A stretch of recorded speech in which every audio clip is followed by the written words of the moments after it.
ഈ ഡയബറ്റിക്കും കൊളസ്ട്രോളൊക്കെ തന്നെ പലവിധ അസുഖങ്ങളുടെ ലക്ഷണങ്ങളാണ്.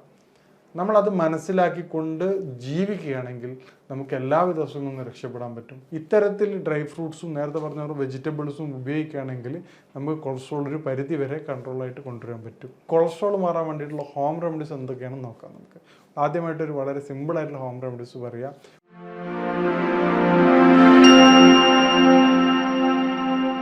ഞാൻ ഡോക്ടർ മോഹ്സിൻ. ഇന്ന് നമ്മൾ ചർച്ച ചെയ്യാൻ പോകുന്ന ടോപ്പിക് കൊളസ്ട്രോൾ എന്ന അസുഖത്തെക്കുറിച്ചാണ്. ഇത് വളരെ സുപരിചിതമായ ഒരു ടേമാണ് കൊളസ്ട്രോൾ എന്നത്. പണ്ട് കാലത്തൊക്കെ കൊളസ്ട്രോൾ എന്ന് കേൾക്കുന്നത് പ്രായമുള്ള ആൾക്കാർക്ക് ഉണ്ടാവുന്ന ഡയബറ്റിക് കൊളസ്ട്രോൾ, BP, ആ ഒരു ടേമായിരുന്നു പണ്ടൊക്കെ ഉണ്ടായിരുന്നത്. പക്ഷേ ഇന്ന് OPയിൽ വരുന്ന യുവാക്കൾക്കടക്കം വളരെ എന്താ പറയുന്നത് കോമൺ ആയിക്കൊണ്ടിരിക്കുകയാണ് കൊളസ്ട്രോൾ. 30 വയസ്സിനുള്ളിൽ തന്നെ ഈവൻ കുട്ടികളുടെ അടക്കം കൊളസ്ട്രോൾ വളരെ കോമൺ ആയിക്കൊണ്ടിരിക്കുകയാണ്. അപ്പോൾ അതെന്താണ് അതിൻ്റെ കാരണമെന്ന് നമുക്ക് പരിശോധിക്കാം. അതുപോലെ അതിൻ്റെ പരിഹാരം എന്താണെന്നും നോക്കാം. ആദ്യമായിട്ട് ഇന്നത്തെ ഏറ്റവും പ്രധാനപ്പെട്ട വില്ലനായിക്കൊണ്ടിരിക്കുന്നത് സഡൻഡറി ലൈഫ് സ്റ്റൈൽ തന്നെയാണ്. ഇന്നത്തെ ജീവിതശൈലി നമുക്ക് ആവശ്യമുള്ളതിനേക്കാൾ എനർജി, ഒരു ശരാശരി ഒരു മെയിലിന് ഒരു ദിവസം ആവശ്യമുള്ളത് 2000 കലോറിയാണ്.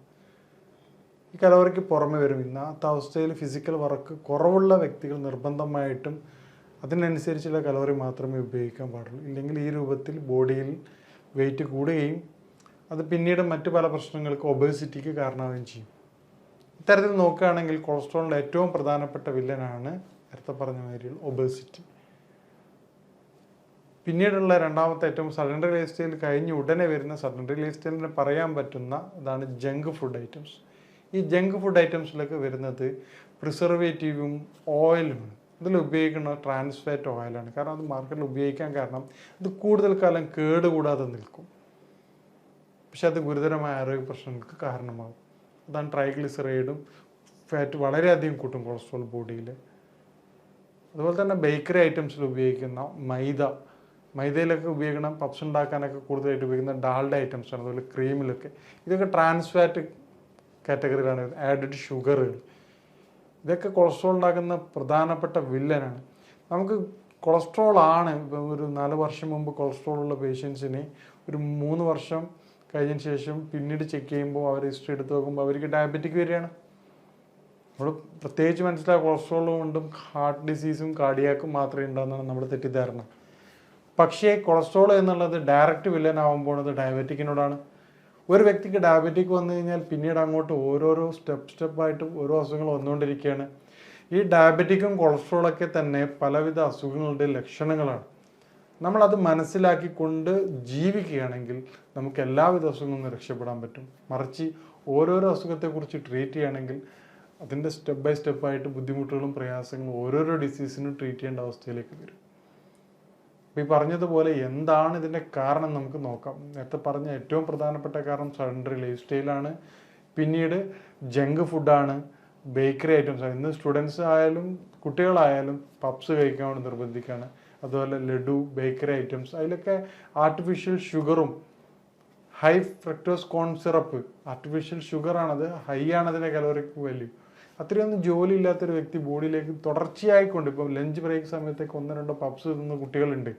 അപ്പോൾ അവർ ഒബേഴ്സായി വരികയാണ്. ഇപ്പോൾ ഫീമെയിലാണെങ്കിൽ അവർക്ക് PCOD ഉണ്ടാവുകയാണ്. പേഷ്യൻസ് കൊണ്ടുവരികയാണ് മക്കളെ, ഡോക്ടർ പീരീഡ്സിന് ബുദ്ധിമുട്ടുണ്ട്, ഹോർമോൺ ചേഞ്ചസ് വരികയാണ്. അവർ ഹിസ്റ്ററി എടുത്ത് നോക്കുമ്പോൾ പാരൻസ് പൈസ കൊടുക്കുകയാണ് ലഞ്ചിൻ്റെ സമയത്ത് എന്ത് കഴിക്കാൻ, ഈ പറഞ്ഞ ബേക്കറി ഐറ്റംസ്. അവർ നേരെ പോയിട്ട് ബേക്കറി ഐറ്റംസ് കഴിക്കും. ബർഗർ ആണെങ്കിൽ ബർഗറിൽ ഉപയോഗിക്കുന്ന എല്ലാവിധ പ്രശ്നങ്ങളും ഈ പറഞ്ഞ പ്രിസർവേറ്റീവായിട്ട് ഉപയോഗിക്കുന്ന നേരെ ഇതിനാണ് കോസ് ആവുന്നത്.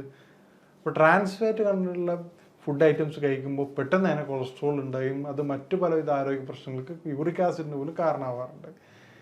ഇനി നോർമലായിട്ട് ചില തെറ്റിദ്ധാരണ ഉണ്ട്. പേഷ്യൻസ് ഒന്ന് പറയും, ഡോക്ടർ എനിക്കിപ്പോൾ കൊളസ്ട്രോൾ വന്നിട്ടുണ്ട്, അതുകൊണ്ട് ഞാൻ ഇനിയിപ്പം ഇറച്ചിയും മീനും മുട്ടയൊന്നും കഴിക്കാറില്ല എന്ന് പറയും. ഇത് തെറ്റായ ധാരണയാണ്. എന്താണ് കൊളസ്ട്രോൾ നമ്മൾ മനസ്സിലാക്കേണ്ടതുണ്ട്. കൊളസ്ട്രോൾ എന്ന് പറഞ്ഞാൽ കേവലം ഇറച്ചിയുടെയും മീനിൻ്റെയും നേരിട്ടുള്ള ഇറച്ചി മത്സ്യത്തിൻ്റെ പേരല്ല കൊളസ്ട്രോൾ. നിങ്ങൾ വെജിറ്റേറിയൻ ആണെങ്കിൽ പോലും നിങ്ങൾ കോളിഫ്ലവർ ഫ്രൈ ചെയ്താണ് കഴിക്കുന്നതെങ്കിൽ അത് കൊളസ്ട്രോളായി മാറുകയാണ്. നിങ്ങളതിൽ ഫാറ്റ് ഓയിൽ ഉപയോഗിക്കുമ്പോൾ മാത്രമേ അത് കൊളസ്ട്രോൾ ആയിട്ട് മാറുന്നുള്ളൂ. അല്ലാതെ ഇറച്ചിയും മീനും മുട്ടയൊക്കെ പ്യുവർലി പ്രോട്ടീനാണ്. മുട്ടയുടെ മഞ്ഞക്കുരു മാത്രമാണ് കൊളസ്ട്രോൾ ആവുന്നുള്ളൂ. അപ്പോൾ ഈ പറഞ്ഞ രൂപത്തിൽ തെറ്റിദ്ധാരണ രൂപത്തിൽ ഈ പറഞ്ഞ ഇറച്ചി ഫ്രൈ ആക്കാതെ ഓയിൽ ഉപയോഗിക്കാതെ നിങ്ങൾ കറി വെച്ച് നിർബന്ധമായിട്ട് നിങ്ങൾ കഴിക്കേണ്ടതാണ്. സ്വാഭാവികം കുറച്ച് കഴിയുമ്പോൾ അവരുടെ ബോഡി വെയിറ്റ് കുറയും. എന്താണ് കാരണം കഴിയുമ്പോൾ അവർ പറയുക കൊളസ്ട്രോളാന്ന് പറഞ്ഞതിന് ശേഷം വീട്ടുകാർ ഇറച്ചിയും തരാറില്ല, ഫുൾ അത്രയും കൺട്രോൾഡ് ആണ്, വീട്ടുകാരുടെ സ്നേഹം കൊണ്ടാണ്. പക്ഷേ ഇത് തെറ്റായ രൂപമാണ്. നിങ്ങൾ ഇറച്ചി മീനും അവർക്ക് കറി വെച്ച് കൊടുത്തോ, ഫ്രൈ ആക്കുന്നതിന് പകരം പൊരിക്കുന്നതിന് പകരം ഡയറക്റ്റ് കറി വെച്ച് കൊടുത്തോ, അത് അവരുടെ ശരീരത്തിന് അത്യാവശ്യമാണ്, പ്രായമുള്ള വ്യക്തികൾക്കൊക്കെ. അപ്പോൾ ഇത്തരത്തിൽ നമ്മൾ കറക്റ്റ് കൺട്രോൾ ചെയ്ത് പോവുകയാണെങ്കിൽ വളരെ എളുപ്പം നമുക്ക് കൊളസ്ട്രോൾ കൺട്രോൾ ചെയ്യാൻ പറ്റും. ഇപ്പോൾ കൊളസ്ട്രോൾ കൺട്രോൾ ചെയ്യാനും നേരത്തെ പറഞ്ഞ പോലെ സഡൻഡറി ലൈഫ് സ്റ്റൈൽ മാറ്റുകയാണെങ്കിൽ ദിവസത്തിൽ ഒരു അരമണിക്കൂറെങ്കിലും നമ്മൾ സൈക്ലിങ്ങോ മറ്റു പല വിധത്തിലുള്ള എയറോബിക് എക്സസൈസ് ചെയ്യുകയാണെങ്കിൽ, ഹാർട്ട് റേറ്റ് കൂടുന്ന തരത്തിലുള്ള എക്സസൈസ് ചെയ്യുകയാണെങ്കിൽ കൊളസ്ട്രോൾ നമുക്ക് ഒരു മെഡിസിൻ ഇല്ലാതെ തന്നെ കൺട്രോൾ ചെയ്യാൻ പറ്റും. കൊളസ്ട്രോൾ കുറയ്ക്കാൻ സഹായിക്കുന്ന ചില ഭക്ഷണ പദാർത്ഥങ്ങൾ നിർബന്ധമായിട്ടും കൊളസ്ട്രോൾ വന്ന വ്യക്തികൾ അവരുടെ ജീവിതത്തിൽ ഉൾപ്പെടുത്തേണ്ടതാണ്. അതിൽ ഏറ്റവും പ്രധാനമാണ് വെളുത്തുള്ളി. അത് അവരുടെ ഭക്ഷണ പദാർത്ഥം നിർബന്ധമായി ഉൾപ്പെടുത്തേണ്ടതാണ്. കൊളസ്ട്രോൾ വന്ന വ്യക്തി ഒരു ദിവസത്തിൽ ഒരു നേരമെങ്കിലും നിർബന്ധമായിട്ടും ലീഫ് ഐറ്റംസ് ഉള്ള വെജിറ്റബിൾസ് കഴിക്കേണ്ടതാണ്. സലാഡ് ഉച്ചക്കത്തെ ഭക്ഷണത്തിലും ഉൾപ്പെടുത്തേണ്ടതാണ്. പിന്നെ ഡെയിലി ഒരു 5 ആൽമണ്ട്, അതായത് 5 ബദാം രാവിലെയും 5 ബദാം രാത്രിയും കഴിക്കേണ്ടതാണ്. അതുപോലെ തന്നെ വാൽനട്ട് 2 വാൽനട്ട് രാവിലെയും രാത്രിയും കഴിക്കുക. ഒരു നേരം വാൽനട്ട് കഴിക്കും, ഒരു നേരം ബദാം കഴിക്കുകയും ചെയ്യുന്നതോടെ വാൽനട്ടിൽ ഒമേഗയും അതുപോലെ തന്നെ ഹൈ റിച്ച് ആൻറ്റി ഓക്സിഡൻ്റ് ഉള്ളത് കാരണം തന്നെ കൊളസ്ട്രോൾ ലെവൽ വളരെ പെട്ടെന്ന് കുറയുന്നുണ്ട്. ഒരു 1 മന്ത് തുടർച്ചയായിട്ട് 3 വാൽനട്ട് കഴിക്കുന്ന വ്യക്തികളിൽ കൊളസ്ട്രോൾ ലെവൽ ട്രൈഗ്ലിസറൈഡ് വളരെയധികം കുറഞ്ഞതായിട്ട് പഠനങ്ങൾ സൂചിപ്പിക്കുന്നുണ്ട്. വേറൊരു പ്രധാനപ്പെട്ട കാരണം അരി ഭക്ഷണം എങ്ങനെ കൊളസ്ട്രോൾ കൂട്ടുന്നുള്ളതാണ്.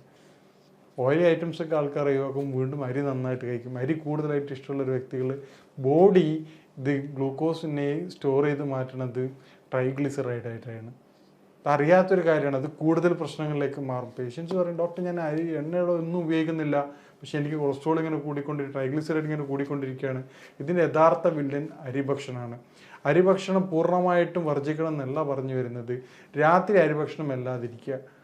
ഒരു നേരം കഴിക്കുമ്പോൾ അരിഭക്ഷണം നല്ല ഏറ്റവും പ്രധാനപ്പെട്ട വൈറ്റ് റൈസാണ് ഏറ്റവും വില്ലൻ. അരിഭക്ഷണത്തിൽ എല്ലാ അരിഭക്ഷണം വൈറ്റ് റൈസ്. നിങ്ങളുടെ നാടുകളിൽ തവിടോട് കൂടിയിട്ടുള്ള റെഡ് കളറുള്ള അരി നിങ്ങൾക്ക് കിട്ടുകയാണെങ്കിൽ ധൈര്യമായിട്ട് നിങ്ങൾ ഉപയോഗിച്ചോ. തവിടോട് കൂടിയിട്ടുള്ള അരി, മാർക്കറ്റിലുള്ള തവിടോട് കൂടി അരി നിങ്ങൾ ഉപയോഗിക്കരുത്. കാരണം അതിൽ കൃത്യമായിട്ട് കളർ ചേർത്തിട്ടാണ് പ്രശ്നം വരുന്നത്. അത് ഇതിനേക്കാൾ കോംപ്ലിക്കേഷൻസ് ഉണ്ടാക്കും. നിങ്ങൾക്ക് ഡയറക്റ്റായിട്ട് ഈ പറഞ്ഞ തവിടോടുകൂടി മില്ലിൽ നിന്നും അരി കിട്ടുകയാണെങ്കിൽ ഏറ്റവും പെർഫെക്റ്റ് ആണ്. നിങ്ങൾക്ക് പറഞ്ഞ ട്രൈഗ്ലിസറൈഡുകളും ഇത് മാത്രമല്ല ഡയബറ്റിക് ഇല്ലാതിരിക്കും, ഫൈബർ കണ്ടൻറ്റ് കൂടുതലാണ്, ഒരുപാട് ബെനിഫിറ്റ് ആ ഒരു ടൈപ്പ് ഓഫ് റൈസ് കൊണ്ടുണ്ട്, അരികളിലുണ്ട്. അതുകൊണ്ടാണ് പണ്ട് കാലത്ത് ഇത്രയും പ്രശ്നങ്ങളും പ്രയാസങ്ങളും ഇല്ലാതിരുന്നത്. അത് മാറി പോളിഷ്ഡ് അരി വന്നതോടുകൂടിയാണ് ഈ പറഞ്ഞ ഡയബറ്റിക്കും കൊളസ്ട്രോളും ഒക്കെ എത്തിച്ചേരുന്നത്. ഒരു വ്യക്തിക്ക് വേണ്ട കലോറിക് വാല്യൂ തീരുമാനിക്കുകയും അതിന് ശേഷം അവരുടെ ജീവിതം അനുസരിച്ച് ക്രമപ്പെടുത്തുകയാണ് ആദ്യം വേണ്ടത്. ഇത്തരത്തിൽ ഡ്രൈ ഫ്രൂട്ട്സും നേരത്തെ പറഞ്ഞ വെജിറ്റബിൾസും ഉപയോഗിക്കുകയാണെങ്കിൽ നമുക്ക് കൊളസ്ട്രോൾ ഒരു പരിധി വരെ കൺട്രോളായിട്ട് കൊണ്ടുവരാൻ പറ്റും. ഇനി കൊളസ്ട്രോൾ ഉള്ള വ്യക്തികൾ ഡെയിലി രാത്രി ഉറങ്ങാൻ നേരത്ത് കക്കരി കഴിക്കുകയാണെങ്കിൽ അത് നല്ലതാണ്. ഇനിയിപ്പോൾ കൊളസ്ട്രോളിനായിട്ടുള്ള യുനാനി ട്രീറ്റ്മെൻറ്റ് എന്താണെന്ന് നമുക്ക് പരിശോധിക്കാം. യുനാനി വൈദ്യശാസ്ത്രം അനുസരിച്ച് കൊളസ്ട്രോൾ നേരത്തെ പറഞ്ഞ ലിവറിൻ്റെ ചൂട് കൂടുതൽ കൊണ്ടുണ്ടാകുന്ന പ്രശ്നമായിട്ടാണ് കൺസിഡർ ചെയ്യുന്നത്. ബ്ലഡിനെ ആ ചൂട് കുറക്കുന്നതോടുകൂടി അല്ലെങ്കിൽ ബ്ലഡ് ക്ലിയർ ചെയ്യുകയും ലിവറിൻ്റെ ഫംഗ്ഷൻ ബൂസ്റ്റ് ചെയ്യുന്നതോടുകൂടി തന്നെ നമുക്ക് നേരത്തെ പറഞ്ഞ പോലെ മെറ്റബോളിക് ആക്ടിവിറ്റീസ് കൂട്ടുകയും ചെയ്യുന്നതോടെ തന്നെ കൊളസ്ട്രോൾ കുറയുന്നതായിട്ട് കണ്ടുവരുന്നുണ്ട്. നേരത്തെ പറഞ്ഞ ബദാമിൻ്റെ ഓയിലാണ് പ്രധാനപ്പെട്ട ഒരു മെഡിസിൻ ഉള്ളത്. പിന്നെ വെളുത്തുള്ളിയുടെ കണ്ടൻറ്റുള്ള വേറൊരു മെഡിസിൻ ഉണ്ട്. പ്യുവർലി നാച്ചുറൽ മെഡിസിനാണ് യുനാനി സിസ്റ്റം. അതുപോലെ മെഡിസിൻ കണ്ടൻറ്റും നാച്ചുറലാണ്. നേരത്തെ പറഞ്ഞ നാച്ചുറൽ വൈസ് നമ്മൾ നോക്കുകയാണെങ്കിൽ വളരെ എളുപ്പം തന്നെ കൊളസ്ട്രോൾ കുറയുന്നതാണ്. ഇനി കൊളസ്ട്രോൾ ഉണ്ടാവുന്ന കോംപ്ലിക്കേഷൻസ്, നമ്മൾ ഏറ്റവും പ്രധാനപ്പെട്ട കോംപ്ലിക്കേഷൻസ് വരുന്നത് കാർഡിയാക് ഡിസീസാണ്. അതുപോലെ തന്നെ ഡയബറ്റിക് ആണ്. കാർഡിയാക്ക് എല്ലാവർക്കും അറിയാൻ പറ്റും, പക്ഷേ ഡയബറ്റിക്കിൻ്റെയും പ്രധാനപ്പെട്ട വില്ലൻ കൊളസ്ട്രോളാണ്. ഇനി കൊളസ്ട്രോൾ മാറാൻ വേണ്ടിയിട്ടുള്ള ഹോം റെമഡീസ് എന്തൊക്കെയാണെന്ന് നോക്കാം നമുക്ക്. ആദ്യമായിട്ടൊരു വളരെ സിമ്പിളായിട്ടുള്ള ഹോം റെമഡീസ് പറയാം.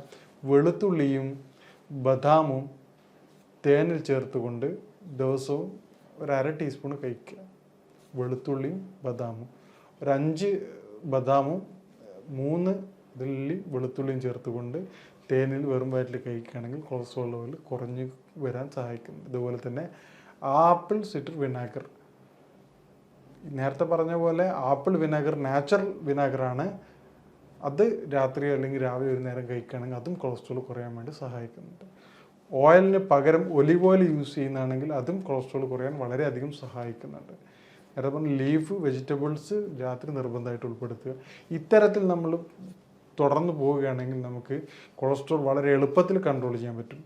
മെഡിസിൻസിന് പകരം ഡയറ്റിലൂടെ തന്നെ നമ്മുടെ ജീവിതശൈലിയിലൂടെ തന്നെ നമുക്ക് മാറ്റം വരുത്തുകയാണെങ്കിൽ അത് മികച്ച ഫലം ലഭിക്കും. ശരീരത്തിന് കേവലം കൊളസ്ട്രോൾ മാത്രമല്ല എല്ലാ ആക്ടിവിറ്റീസിലും അത് പ്രതിപാദിക്കും. ഇത്തരത്തിൽ കൊളസ്ട്രോളുമായിട്ട് ബന്ധപ്പെട്ട എല്ലാവിധ സംശയങ്ങൾക്കും കാര്യങ്ങൾക്കും താഴത്തെ നമ്പറിൽ ബന്ധപ്പെടാവുന്നതാണ്. ഇതുപോലെ മറ്റൊരു വിഷയമായിട്ട് കാണാം. നന്ദി, നമസ്കാരം.